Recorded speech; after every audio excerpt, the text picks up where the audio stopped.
So why don't we get it kicked off? Well, you can just tell everybody kind of what you are been up to, kind of where you are, where you grew up, and um, Um, I guess I'll do the short version.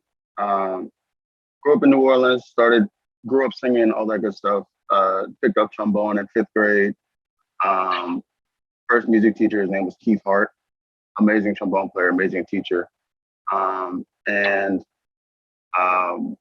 I was raised by my grandparents. My mom passed away when I was a year old. So me and my twin sister raised by my grandparents.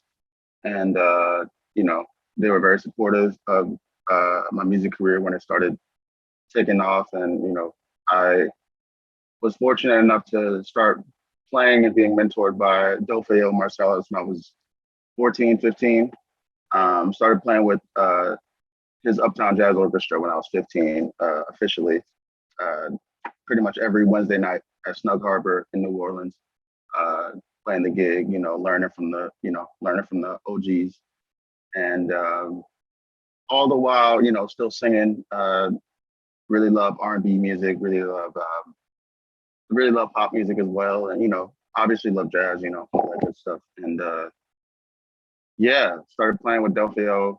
Still do whenever I'm back in town. I moved up to New York in 2014 when I graduated high school. Went to Juilliard.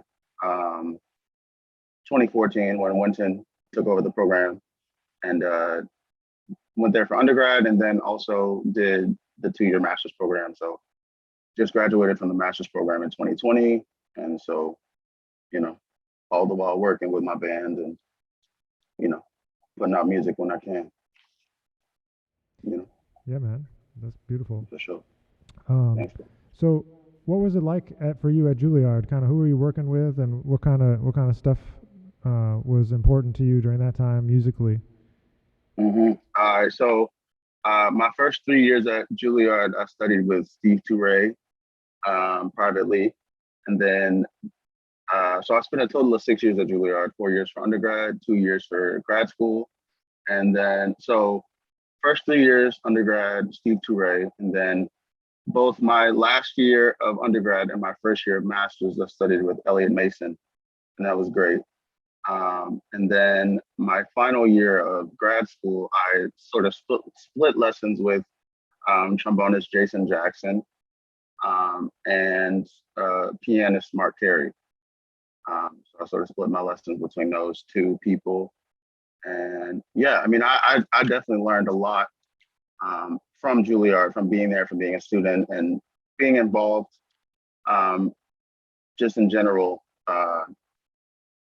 in the school and sort of in this the student body. It became a little bit more difficult when I started working a lot of gigging, but I don't know, I loved it.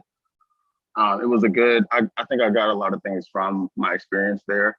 Um, yeah, I think, yeah, I'll just keep it at that for now. It's a complicated relationship we have with with that Yeah, space. Some exactly. Yeah, I'm trying to keep it. I feel like, I don't know, I'll just say, I feel like every program has their pros and cons, especially when I started there, it was at the very beginning of a regime change. You know what I mean? I'll just use that term. And so, there are definitely some ups and downs when it comes to, when a department gets new leadership. So there's always going to be some challenges with that. Um, but overall, I think I just learned a lot from my peers, and also just being in New York.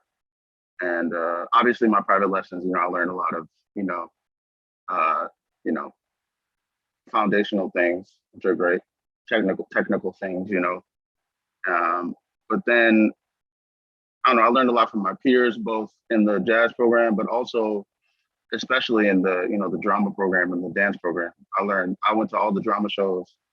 I was just in love with what they did.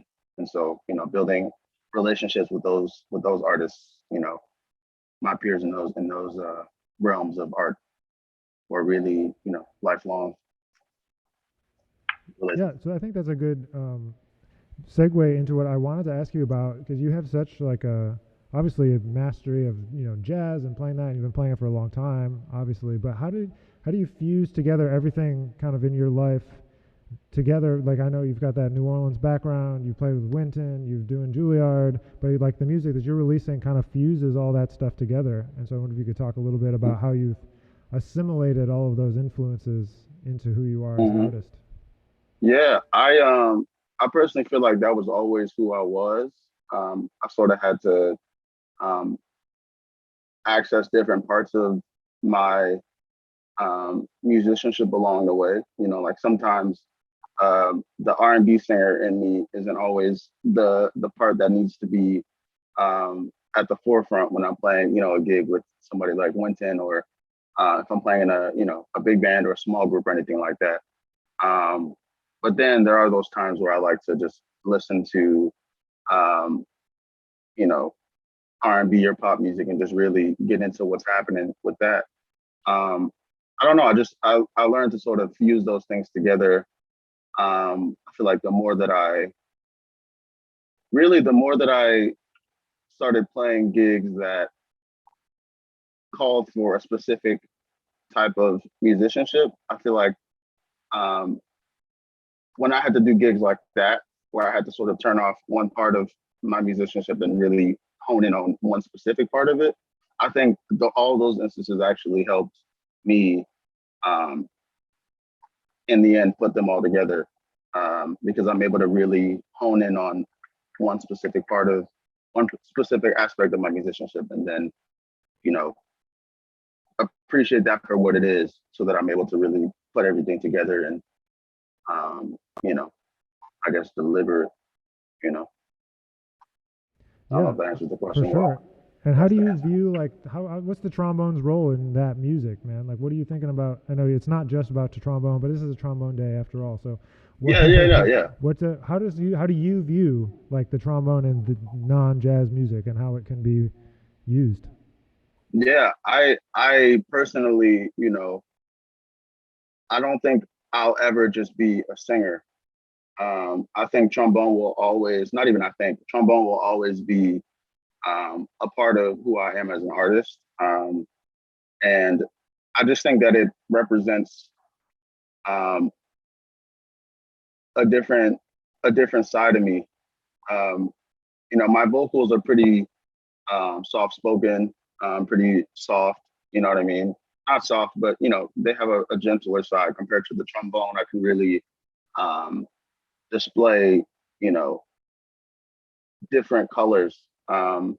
Whether that's whether the colors sort of mirror the softer side of what my vocals deliver, but also it can deliver a stronger, um, more not aggressive side, but a more, forward, forward, forward side of who I am. I just think that the trombone is so beautiful and so versatile that um, it's a beautiful extension of who I am, and I will never give it up. It's always going to be, part of who I am. You're always going to see me with a trombone in my hand. Let's just put it that way. You know what I mean? Yeah, I dig it. I dig it. Yeah. So sometimes I know some people ask me this. Sometimes I'd love to hear what you think. Yeah. Um, trombone sometimes gets relegated to the back. Sometimes people think of it as a kind of obnoxious instrument or silly instrument. Yeah. How do you deal with that? How do I deal with that? That's a great question. I mean, it's funny because, we talked about Juilliard earlier, and I definitely was at a point, there was a point in my Juilliard career where I didn't even want to look at the instrument. I didn't want to touch it. There were times where literally the only time I would pick up my instrument were when I had to play it for class. I was just, that was just the space I was in. Um, just, with some personal things going on in my life, and then just some, I guess, career frustrations, but also just being frustrated with the instrument itself, feeling like, there were some days where I'm like, what am I doing? Like how, I would listen to old recordings or videos of myself, and I'm like, how did I make that sound happen when right now I don't even know what's going on with, my chops and the horn itself. There was a frustrating point uh in my trombone playing um at Juilliard, and I was like very, very frustrated. And to the point where I was like, do I want to give this up? Because I saw so many of my trombone peers and other people just, giving up trombone and starting to do, you know, producing or rapping or, you know what I mean? I was at a point where I was like, do I want to even continue to play trombone? Which I guess led me to really appreciate it when I sort of got out of that. I kind of needed that time. But to answer your question, I, going when I was in that space, I was just very, very dark about the trombone. And I was like, specifically, I was like, man, rhythm sections don't even know how to comp for trombone players. You know what I mean? I was really dark. I was really dark about it. You know what I mean? And what I would say to that is obviously I would practice to the point where I could communicate my ideas in a way that made people want to listen to what we had to say as trombone players. But also, I would get deeper into the history of the trombone itself and just try to really hone in on what made the trombone special. And then try to apply that in my everyday playing, whether it's performing or practicing or anything of that sort. So, yeah, I don't know if that answers the question, but hopefully it did. That's cool. No, that's a great answer, man. So Thanks. if for the people that are either in the Zoom call, so if you want to put in a question for Jeffrey, I'll be happy to get them working. I see there's some comments here in the chat though. I love answering questions. But yeah, so if you have questions, feel free to drop them in. And I will go ahead and relay them to Jeffrey, so we can do that. But so since it is a trombone day after all, tell us a little bit about like how you approach the trombone. What's your kind of what do you focus on when you're like doing a routine during the day? So I try to really balance it out in terms of sound, but also technique. I found that there was a point where I was focusing a little bit. I was doing a little bit too many long tones. Well, not too many long tones, but yeah, compared to I didn't balance it out enough in terms of long tones versus practicing articulation. Right, I would practice so many long tones that my articulation would start to suffer. So I sort of learned from that, and sort of nowadays I'm starting to really balance it out. And I do a lot of mental shedding as well when it comes to the trombone. I feel like that's a lot of what kind of helped me with sort of working things out away from the trombone. But obviously, you have to play the horn to physically get better at it. You gotta do that, muscle memory and all that. But right now, I'm really focusing on really getting a clear, stable sound, and trying to navigate that through the whole horn, no matter what register I'm in, no matter what partials that I'm trying to navigate. You know what I mean? I'm really trying to get a very clear sound that doesn't sound strained. I'm trying to really develop a freeness on the trombone. My approach is really, especially when I'm playing improvising, is whatever I play, I try to I want to be able to sing it. I guess it helps that I'm a singer, but still, even then, I want to be able to play things that can be sung for the most part. Obviously, not all musical situations necessarily call for that technically, when you think about it. But in general, I definitely want my trombone playing to have a sort of vocal style and a sort of, relatability in that aspect of it. So is there anything when you're working with younger musicians, is any advice that you give them about trying to develop that vocal style in terms of like, other than doing long tones, but like, what do you shed? How do you get that vocal style? Yeah, I literally, the more that you work on your ear, of course, I don't, there's a reason that things are cliche, I guess. But, I always try to sing what I play. So, even if you can't sing, you know what I mean? That's when it helps to sort of record your practicing, so you can listen back and you may think you're tone deaf. Probably not. I don't really believe that anybody's tone deaf. It just might take people a little bit longer to really dive into it. But that's, for people who think they are, that's where recording your lessons really help, because even if you may think you're tone deaf, if you listen back, you'll be able to hear, if you got something or not. You know what I mean? If you nailed something or not. You may not be able to tell necessarily in the moment, but if you listen back, you'll be able to figure that out. So recording your lessons so that you can always look back, and also it's good to hear, where your growth has been coming from.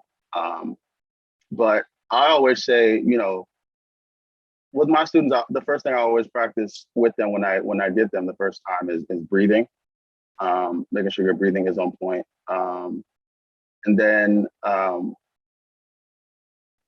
referring specifically to, the approach of a vocal trombone style, I would listen to a lot of singers and try to really dive into their approach of things.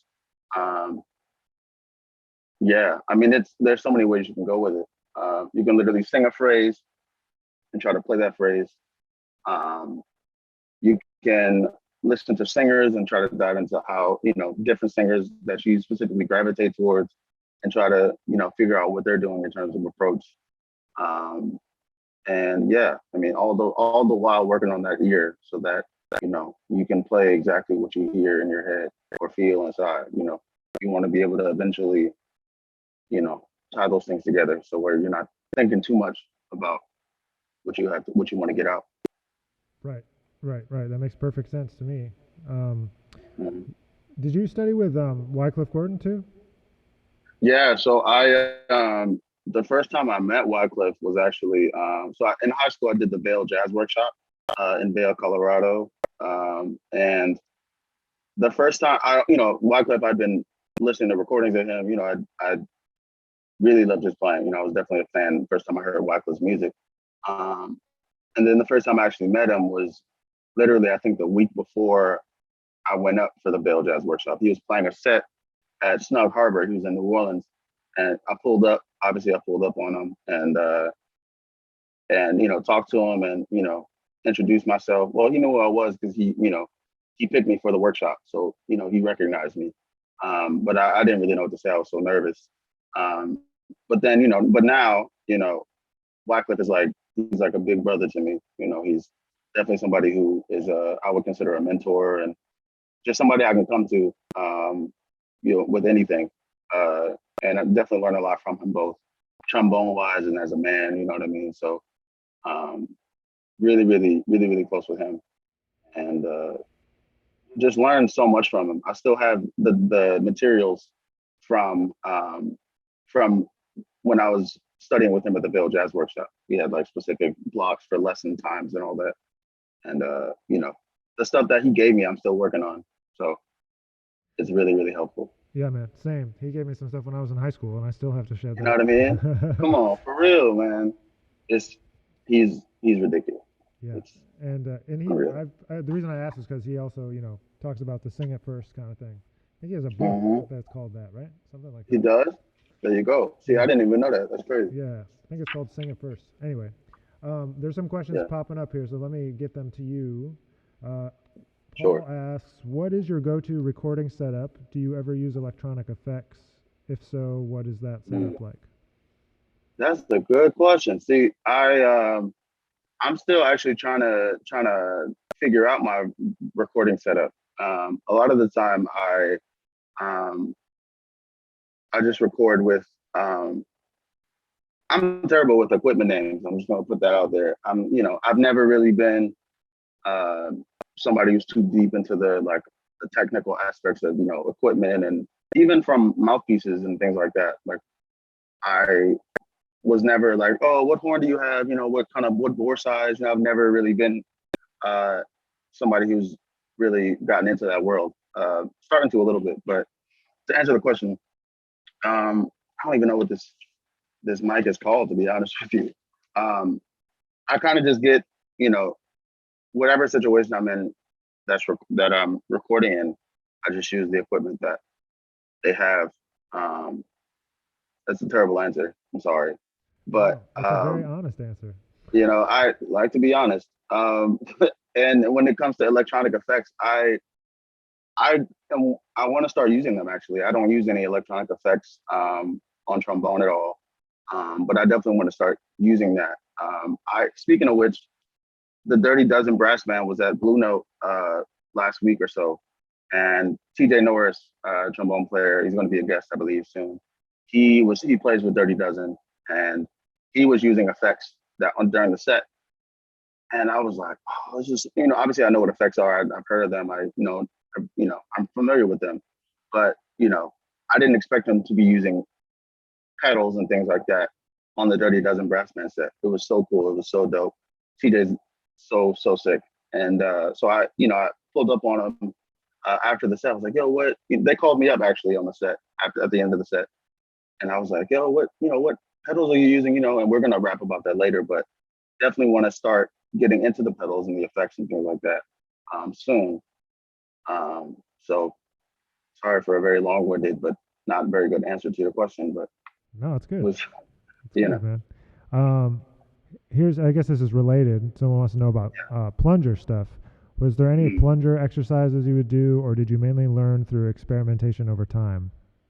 uh, yeah, there's I learned some plunger exercises through Steve Toure.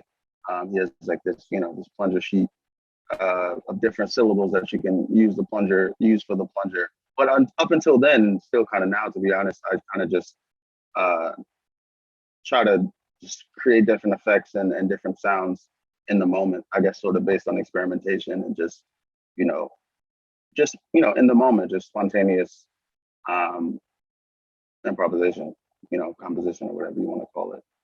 Also, it's Jeffery. I'm just going to be that guy and for the spelling of my name, Jeffery, not Ruy. Very subtle thing, but Oh, in his question. Yeah, I see it there. yeah. All good. Thank you, Connor. That was a great question. Yeah, and yeah, ooh, right? The Steve Terray, wah, yeah. Um, here's another question for you. What is your mindset when coming up with ideas in your music as far as improvisation? Mm. Great question. I sort of going back to the sing it first concept. I really just try to whatever I hear in my head is what's going to come out. I try to really marry my ear to the instrument and really just try to connect those two things. Yeah, I try to sort of adopt the spontaneous composition model. I want to make sure that all of my ideas are sort of related or have some kind of conversation element to them. And just make sure that it's sort of like a call and response thing, I guess, with myself. I just want to make sure that all of my ideas have I don't know, have a thorough line and can be, that people when they hear it, they can sort of hear the conversational element in my improvisation. You know what I mean? I just want to make it singable and digestible, but but not in like a dumbed down sort of way, but more just in like a conversational, like I said, conversational way, a human-like element to it. Yeah. Who are some of your favorite artists right now of any genre? Any genre. I'm gonna start with trombone, obviously. I have been really digging. I've been really digging Andre Hayward lately. Really getting into him lately. I've also been listening to. I have a student. I have this 2-year-old student named William, and his parents were just super enthusiastic about him learning trombone. Actually met they're based on the West Coast, but his dad actually pulled up to Jazz and Lincoln Center the other night, and I ran into him for his mom's birthday or whatever. But super random. But their son William, he's 2 years old, and we've been listening to a lot of just different. I want to get him familiar with a lot of different trombone players, right? So he really likes Tyree Glenn. So I've been listening to a lot of Tyree Glenn lately because of William. Tyree Glenn is super, super great. Play with pops and all that good stuff. So Tyree Glenn is just amazing. So Andre Hayward, Tyree Glenn. Been listening to a lot of Trombone Shorty lately, just because that's like Shorty is like my big brother. And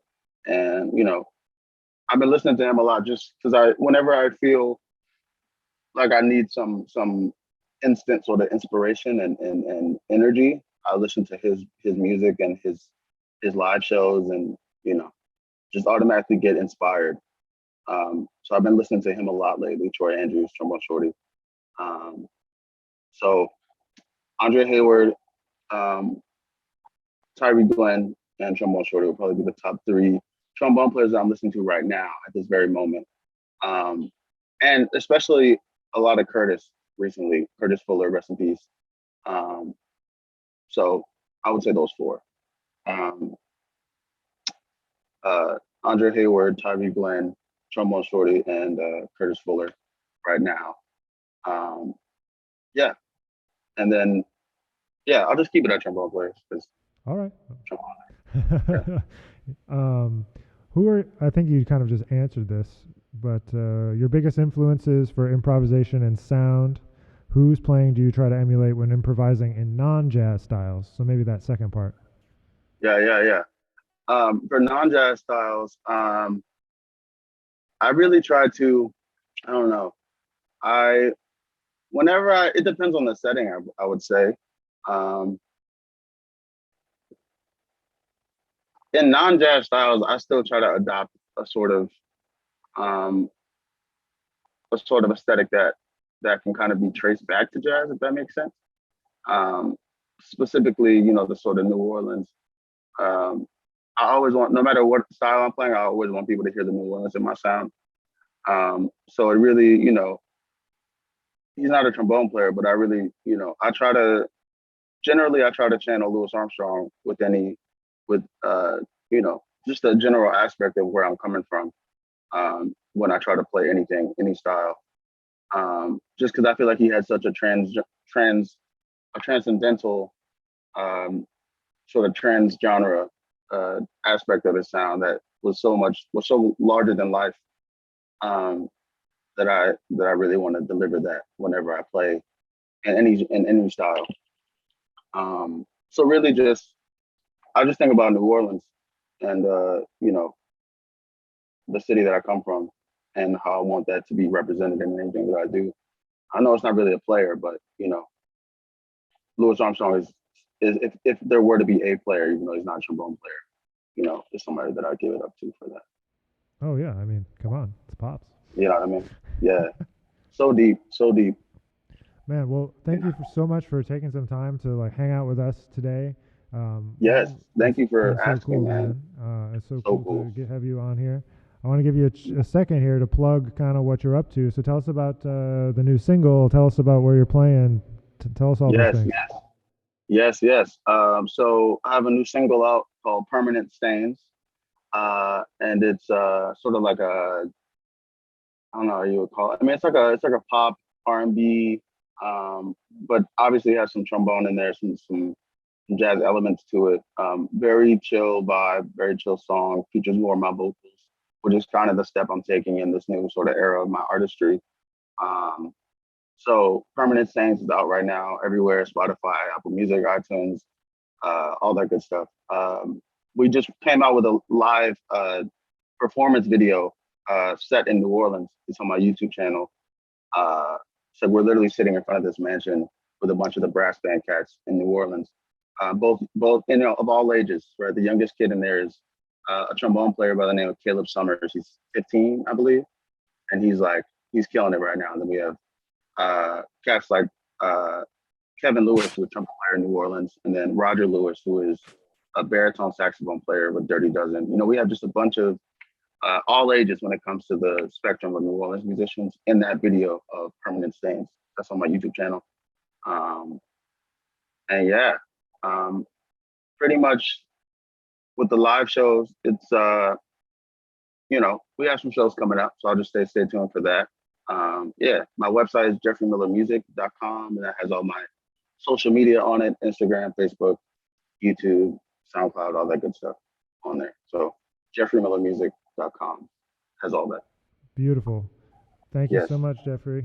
We appreciate you being here. How we got a round of applause for that? Thank you so much. Hit me up. Anybody hit me up if you have any questions and just want to chat, holla. I'm around. Awesome. Excellent, man. So everyone that's watching, thank you very much. We're going to take a little bit of a break until the top of the next hour. I see some people mentioned I'm going to get a new microphone for this. This one's doing something strange. But we will be back in about 15 minutes. Everyone, get a coffee. Do what you need to do. And thank you, Jeffrey. We'll talk to you soon, man. Love. Thank y'all.